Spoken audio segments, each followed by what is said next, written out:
And I was wondering, like, I feel like as from the outside, and naturally, and you talk about this later on in the book, how we see people as this like slither of who they are, and people have a public profile, and that becomes their brand. And if you look at it from the outside, you see Steve Jobs and yourself having this competition, envy, jealousy, kind of like arch rival, nemesis kind of portrayal. What was it actually like? Because it in the book it comes across much more inviting than that, as opposed to this kind of harsh rivalry.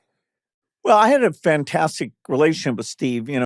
Then later, as Steve has a kind of small group inside Apple doing the Macintosh, he invited Microsoft to write application software, a spreadsheet word processor for it. And so we actually had as many people as they did, and we worked very closely on that project. And he and I loved the fact that, that ended up being a key Apple product.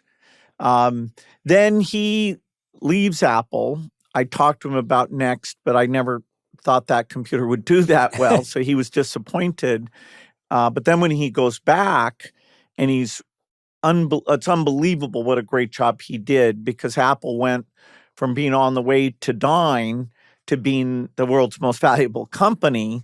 And Steve had really matured, and was something. And we helped write software for that. Then later, when Steve is sick, we had about 5 different conversations where we got to talk about kids and, had computers done well, and, where he was pretty thoughtful.